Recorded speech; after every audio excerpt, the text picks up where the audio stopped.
Voilà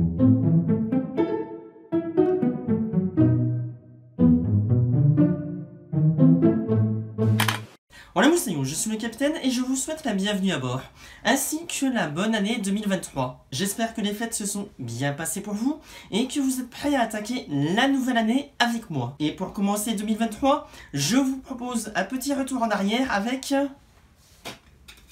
mon classement des films vus en 2022. À titre personnel, j'ai vu et traité une quarantaine de films d'animation en 2022, ici avec vous. Et plutôt que de faire un top 5 ou un flop 5 classique, j'ai décidé de vous proposer mon classement des films que j'ai le moins aimé aux films que j'ai le plus aimé en 2022. Autre petite précision nécessaire aussi avant de se lancer, je n'ai pas la prétention d'avoir vu tous les films d'animation sortis en 2022, ni que ce classement est la vérité absolue et que vous devez avoir les mêmes goûts que moi. Si vous n'avez pas aimé des films que j'ai aimés, tant pis, et si vous avez aimé des films que je n'ai pas aimés, tant mieux. Et dernière petite précision avant de se lancer enfin dans ce classement, vous allez voir que certains de mes avis ont légèrement évolué par rapport aux vidéos que j'ai pu faire à l'époque. Je tâcherai alors de préciser ici pourquoi j'ai changé d'avis, mais si vous trouvez que mon changement d'opinion manque de précision, n'hésitez pas alors à me le demander en commentaire. Ceci étant, c'est parti pour le numéro 43, Buzz l'éclair. Non, je n'ai toujours pas digéré le panneau d'introduction. Clairement, pour moi, cette licence aurait dû s'arrêter avec le troisième film et sa fin parfaite. Numéro 42, le pharaon, le sauvage et la princesse. Je vous ai déjà dit que je n'aimais pas les assemblages de courts-métrages qui ont la prétention de se faire appeler film. Et non, je n'aime toujours pas sa narratrice. Numéro 41, Samouraï Academy. Au moins, il s'agit d'une seule et même histoire. Mais c'est tout. Je vous ai déjà dit aussi que je n'aimais pas les parodies. Numéro 40, L'âge de glace. Les aventures de Buck Wild. Encore une licence qui aurait dû s'arrêter depuis bien longtemps. Une licence qui aurait dû s'arrêter définitivement même dès son premier film. Numéro 39, Icar. Outre la 3D que je n'apprécie guère ici, je ne retiendrai que la maladresse d'écriture de ces personnages. Mais peut-être l'ai-je mal compris. Et dans ce cas-là, vous connaissez la musique, commentaires, tout ça. Numéro 38, Crypto et les super animaux. Quand tu fais une parodie d'une licence que j'adore et que tu rajoutes des chiens et des chats dedans, ça ne pouvait pas fonctionner pour moi. Numéro 37, Le Roi Cerf. Au moins le film est en 2D, mais c'est tout ce que je retiendrai du film. Numéro 36, My Hero Academia World Heroes Mission. Un film de remplissage. J'aurais voulu aimer ce film, mais je crois que la licence est en train de se marveliser avec le temps, et ça me rend vraiment triste. Numéro 35, Inuo. Il avait une base pour que je l'apprécie. Et je sens que l'équipe a vraiment voulu bien faire. Mais pour le coup, je pense vraiment que je ne suis pas le public cible de ce film. Et c'est frustrant. Numéro 34, Riverdance. Le concept est louable, mais je n'ai tout simplement pas réussi à accrocher à ces personnages. Numéro 33, Le Petit Nicolas. Je m'attendais à un film sur le Petit Nicolas, mais pas sur ses créateurs. Numéro 32, Pinocchio. Non, je n'arrive définitivement pas à apprécier les films de Guillermo del Toro. Désolé les fans. Numéro 31, Wendell et Wild. Le concept est louable également, mais le film se perd dans le trop-plein de ses personnages et des thématiques qu'il propose. Dommage. Numéro 30, Avalonia. J'en attendais définitivement trop de la part de ce film. Peut-être que dans le futur, mon avis changera, mais pour l'heure, clairement, il ne fait pas partie de mes Disney préférés. Et c'est dommage. Numéro 29, Junkhead. Alors oui, je reconnais qu'il y a du travail dans ce film en stop motion. Sans problème. Mais malheureusement, je n'arrive pas à m'attacher à son personnage principal. Oui, encore une fois. Et c'est frustrant. Numéro 28, My Father's Dragon. Encore un film qui avait un potentiel, mais qui se perd dans son humour et le traitement de ses enjeux. Dommage. Numéro 27, De l'autre côté du ciel. Il n'est pas mauvais en soi, mais il y aura eu d'autres films cette année qui m'auront bien plus marqué que lui. Numéro 26, Les Bad Guys. Il était sympathique, mais de là à le considérer comme une des nouvelles franchises phares du studio... Disons que je regrette de ne pas être aussi enthousiaste que ses fans hardcore.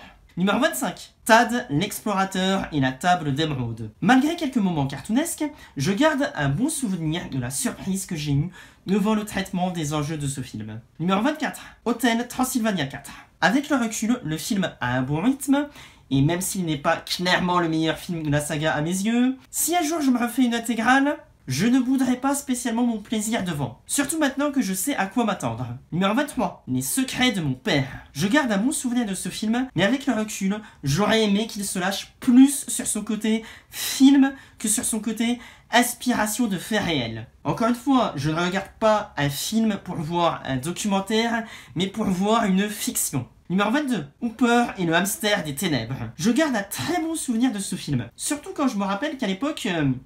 les premiers extraits ne me vendaient pas spécialement du rêve. Numéro 21. Les Mignons 2. Je ne pensais pas moi-même le mettre aussi haut dans le classement. Mais le film m'a vraiment surpris en bien, malgré le fait que je n'aime toujours pas le concept de ces personnages. Chapeau bas. Numéro 20. Détective Conan, la fiancée de Shibuya. Peu à peu, les films de cette franchise me donnent envie de me réintéresser au manga d'origine. Mais j'espère vraiment qu'un jour on aura une fin à cette histoire. Numéro 19. Ernest et Célestine. Le film est divertissant, et même si je préfère le premier, je le reverrai à l'occasion avec plaisir. Numéro 18. Luck. Le film est malheureusement passé inaperçu, ce qui est dommage, car même s'il n'est pas parfait, j'ai vraiment aimé son visionnage et son personnage principal. Numéro 17. Scrooge. Vraiment, vraie bonne surprise de fin d'année sur Netflix. J'aurais vraiment aimé le découvrir au cinéma. Et j'irais même plus loin en disant que je préfère Scrooge à Klaus comme film de Noël sur Netflix. Numéro 16. Jujutsu Kaisen 0. Première véritable approche sérieuse de cet univers pour moi. Ce film m'a donné envie de me mettre un jour à ce manga. À rajouter à la longue liste des mangas que je dois découvrir vraiment et ou continuer. Numéro 15. L'enfant du mois de Kamihari. Gros coup de cœur que vu ce film pour moi. Dommage encore une fois que peu de gens aient eu l'occasion de le voir ou d'en avoir parlé. Numéro 14. Teen Titango et DC Super Hero Girls. Oui, un film réunissant ces deux franchises a réussi à me surprendre autant. Numéro 13. Extra, Alan, Britney et le vaisseau spatial. Je le reconnais, j'y étais allé un peu à reculons à l'époque de sa sortie. Mais au final, je l'ai vraiment bien apprécié malgré sa 3D. Numéro 12. Dragon Ball Super, Super Hero. Alors si le film est aussi bas dans le classement final, c'est parce qu'après l'avoir revu,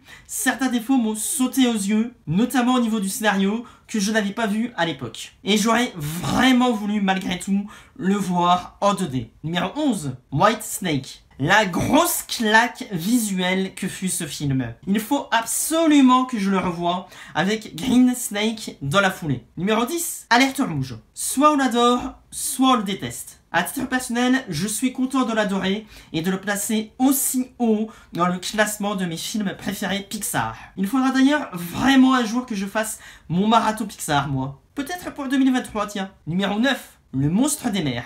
Autre claque visuelle que fut ce film pour moi. J'aurais vraiment voulu le voir au cinéma pour le coup. Un de ces rares films où je me dis, la 3D, ok.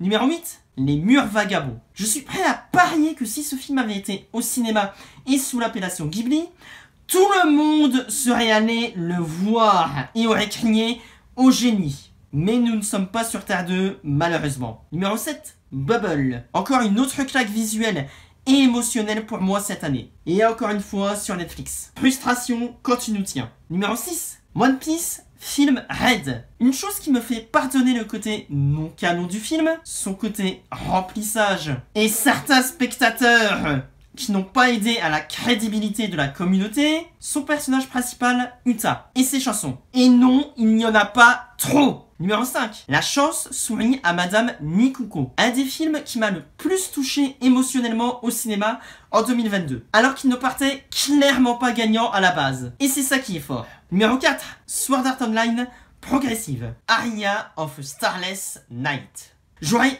tellement aimé voir ce film au cinéma. C'est simple. Il m'a tout simplement donné envie de me remettre à la saga d'origine. Numéro 3. Le Chapeauté 2. Alors là, je dois bien reconnaître que je ne m'y attendais tellement pas. Aimer autant la suite d'un spin-off d'une franchise qui aurait dû s'arrêter depuis bien longtemps, franchement, respect. Numéro 2. Le destin des Tortues Ninja, le film. Je vous ai déjà dit que j'aimais les Tortues Ninja ou pas? Bon, blague à part, oui, le film est aussi haut dans le classement, alors que techniquement, il aurait dû être un peu plus bas. Mais il fait partie de ces films que j'ai encore plus aimé après un second visionnage, et que je pense aimer encore plus avec le temps. Je veux voir plus de films d'animation de ce genre en 2023. On y croit? On y croit. Et enfin, le numéro 1, Valiant.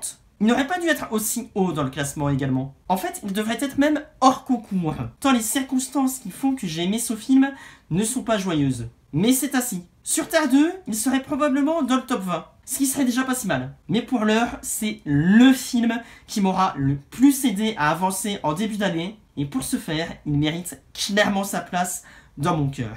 Et ainsi s'achève donc mon classement des films vus en 2022. J'espère ne pas vous avoir trop choqué ou déçu, mais si c'est le cas, n'hésitez pas à me le dire en commentaire, ainsi que de me donner votre propre classement des films de 2022. Pour l'heure, encore une fois, je vous souhaite une bonne et heureuse année 2023, en espérant qu'elle soit encore meilleure que l'année précédente. Et n'oubliez pas qu'un petit pouce en l'air, un abonnement et un partage sur les réseaux sociaux, ça fait toujours plaisir. Bref, c'était le capitaine qui vous parlait de sa cabine et qui vous dit à bientôt pour une nouvelle traversée.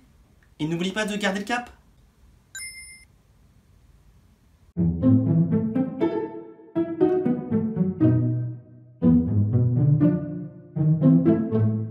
Et vous alors, monsieur Ancre, ces vacances? Eh bien en fait, Captain, moi je ne suis pas parti. Oh, on s'en fout.